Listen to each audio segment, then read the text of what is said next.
Hi friends, welcome to my channel. আজকে আমি তোমাদের সাথে একটা পনিরের রেসিপি শেয়ার করতে এসেছি। এই পনিরের রেসিপিটা হলো ড্রাই পনির। এই রেসিপিটা বানানোর জন্য প্রথমে আমাকে পনিরটাকে ম্যারিনেট করে রাখতে হবে। এটা খানিকটা আমি আমার নিজের মন থেকেই রান্না করার চেষ্টা করছি এবং করেওছি, বেশ ভালো লেগেছে, সেজন্য আজকে তোমাদের সাথে এটা শেয়ার করতে এসেছি। দেখো, এই যে ম্যাগি মশলা, এটা প্রত্যেকেই ম্যাগি কিনলে তার প্যাকেটের ভেতরে এই পাউচগুলোকে পাও। সেই ম্যাগি মশলা 2 প্যাকেট নিয়েছি। এটা আমি পনিরের মধ্যে দিয়ে দেবো।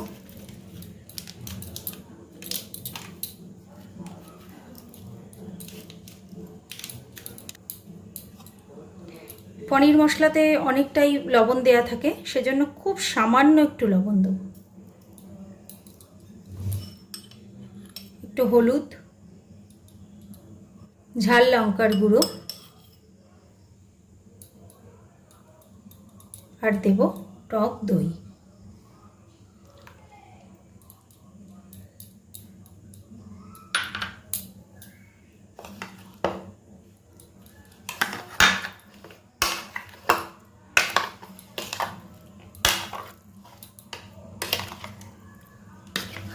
পনিরটাকে আমি ম্যারিনেট করে নিয়েছি।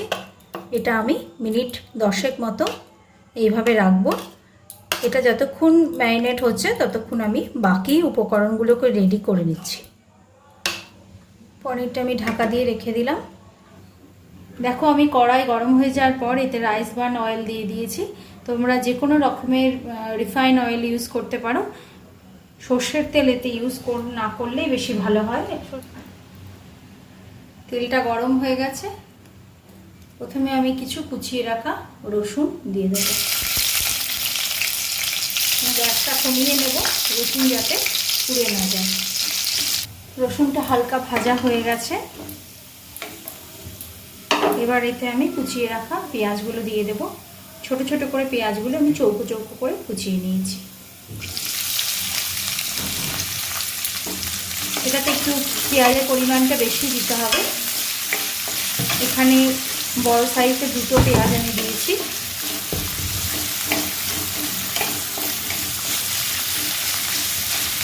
পনিরের এই রান্নাটা বিভিন্ন ড্রাই খাবারের সাথে ভীষণ ভালো লাগে, যেমন চাউমিনের সাথে ভালো লাগবে, যে কোনো রাইস,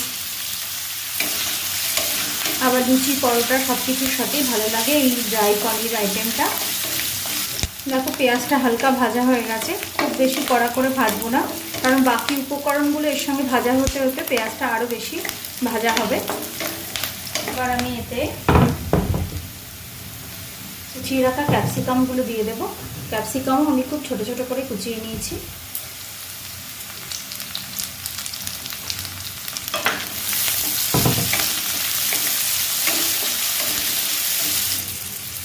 এবার একে একে বাকি উপকরণগুলো আমি এতে দিতে থাকবো।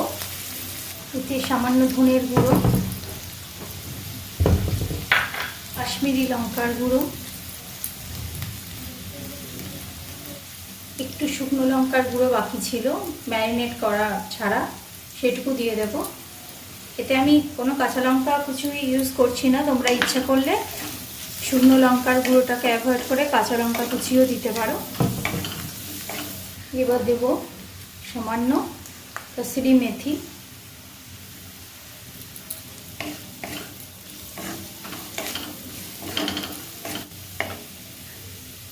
একটু সামান্য গোলমরিচ গুঁড়ো। এই বিভিন্ন রকম ঝালের উপকরণ যাচ্ছে বলে আমি আর এটা আলাদা করে কাঁচা লঙ্কা কুচি ইউজ করছি না। নিজেদের চয়েস অনুযায়ী কেউ যদি বেশি ঝাল খেতে পছন্দ করো তাহলে অবশ্যই সেটা দিতে পারো।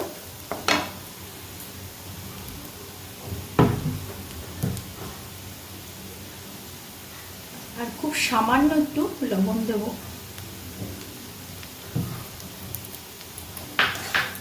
কারণ পনিরে যে ম্যাগি মশলাটা ম্যারিনেট করেছি তাতে কিছু লবণ আছে। পনিরে ম্যারিনেটের সময় ওতে অল্প সামান্য লবণ দিয়েছি, বাকি লবণটা আমি দেখে এতে ইউজ করব। সামান্য একটু হলুদ গুঁড়ো, এটা খুব অল্প দেবো বলে আমি হাতে করেই দিচ্ছি, চামচে বেশি পড়ে যেতে পারে। খানিকটা চিনি, চিনিটা একটু বেশিই দিতে হবে। এবার এর মধ্যে আমি ম্যারিনেট করে রাখা পনিরটা দিয়ে দেবো।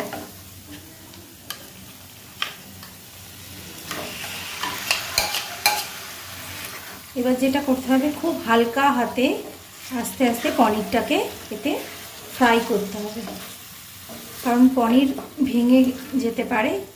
এবার আমি একটু সামান্য ঢাকা দিয়ে দেবো, যাতে এর মধ্যে সমস্ত টেস্টটা পনিরের ভেতর ঢুকতে পারে। এবার আমি ঢাকনাটা খুলে দেবো, ভাবে এটা নেড়ে শুকিয়ে ফেলবো। খুব সামান্য একটু টমেটো কেচাপ দেব, টেস্টটা যাতে একটু স্পাইসি হয়, দিলে টেস্টটা রেস্টুরেন্টের মতনই লাগবে। আর কিছু ধনেপাতা কুচিয়ে রাখা, এগুলো আমি এতে দিয়ে দিলাম। গ্যাসটা অফ করে দিলাম, ঢাকনা দিয়ে রেখে দিলাম।